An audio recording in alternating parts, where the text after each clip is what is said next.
રાષ્ટ્રીય પર્વ એવા સ્વતંત્રતા દિવસની ઉજવણી અન્વયે અરવલ્લી જિલ્લાની મહત્વની તમામ સરકારી કચેરીઓ અને ભવનોના રોશની અને શણગારથી રંગરૂપ બદલી દેવામાં આવ્યા છે. રાષ્ટ્રીય પર્વ પૂર્વે અરવલ્લી દેશભક્તિના રંગે રંગાયું છે અને આ રંગોમાં વધુ રોનક ઊભી કરી રહી છે આ કચેરીઓ ઉપર કરવામાં આવેલા રોશનીનો ઝગમગાટ.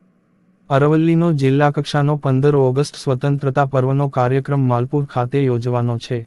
ત્યારે જિલ્લાની સરકારી કચેરીઓ સ્વતંત્રતા પર્વની પૂર્વે રોશનીના શણગારોથી ઝળહળી ઉઠી છે.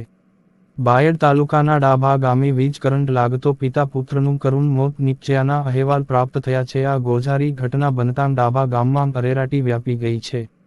ડાભા ગામે રહેતા ભૂપતસિંહ ચંદ્રસિંહ ઝાલા ઘરની પાછળ આવેલા કપડાં સૂકવવાના તારને અટકી જતાં તેમને બચાવવા જતાં પુત્ર વિરેન્દ્રસિંહ ઝાલાને પણ વીજકરંટ લાગતાં પિતા પુત્રનું મોત નીપજ્યું હતું. જ્યારે તેમને બચાવવા જતાં કૈલાસબાને પણ વીજકરંટ લાગતાં તેમને વધુ સારવાર માટે હોસ્પિટલમાં ખસેડવામાં આવ્યા છે. 8 વર્ષીય પુત્ર વિરેન્દ્રસિંહે તાજેતરમાં જ ધોરણ 12 સાયન્સ પાસ કરી ઉચ્ચ અભ્યાસ માટે ભરૂચ એડમિશન લીધું હતું. ઘટનાની જાણ થતાં પોલીસે કાયદેસરની કાર્યવાહી હાથ બંને લાશોને પોસ્ટમોર્ટમ માટે મોકલી છે.